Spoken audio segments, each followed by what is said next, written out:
The channel reached 200 subscribers! The dream of making YouTube my career is fast approaching. I really can't thank you enough, guys, and hopefully the channel continues to improve. Now that we reached that point, it's time to look forward to the channel's next goal of 300 subs. Thank you guys once again, and I hope the videos get even better. Now then, on to the video. Dragon Ball Super Superhero surprised me, and not just by having that name. I'm honestly not the biggest fan of Dragon Ball.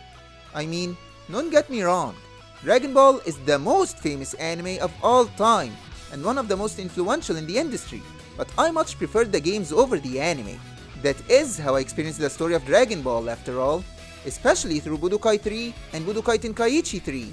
Great games. However, Dragon Ball Super Superhero caught my eye when I first saw it due to its different art style.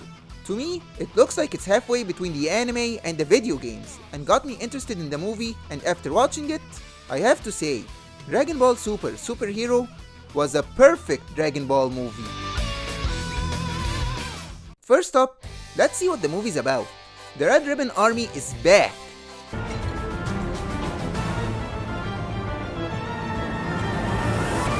Magenta, the son of Commander Red, is hoping to bring back the army when his assistant, Carmine, who has a great haircut by the way, tells him of Dr. Hedo, Dr. Gero's grandson, who is infatuated by superheroes, but is in prison for using corpses to make androids, and gets him to join the Red Ribbon Army by fooling him into thinking that they're the good guys, and that Bulma is the leader of an evil society that uses aliens to try to take over the world. These aliens are of course our beloved Z fighters.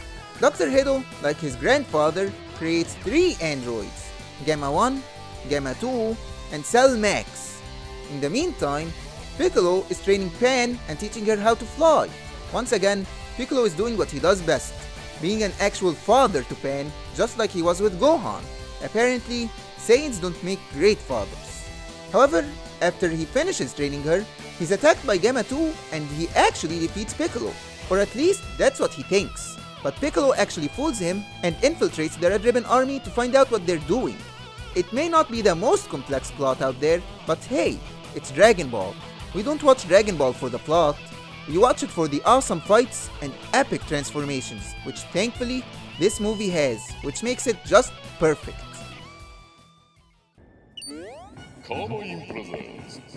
Now, let's go to the presentation. As I said earlier, the art style is what made me interested in the movie in the first place. It sports a 3D CG art style, which usually looks terrible in anime, but it actually manages to pull it off. It kind of feels like a mix between the anime and the games.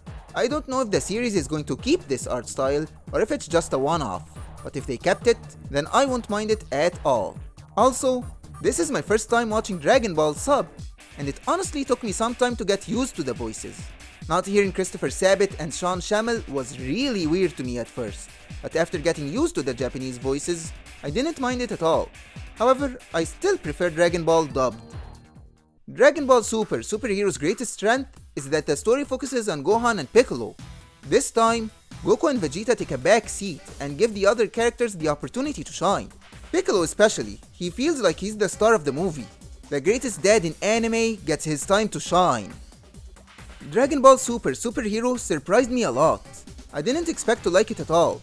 I'm not the biggest fan of the Dragon Ball Super series, but the movie's trailers and art style convinced me to watch it, and thank God that it did.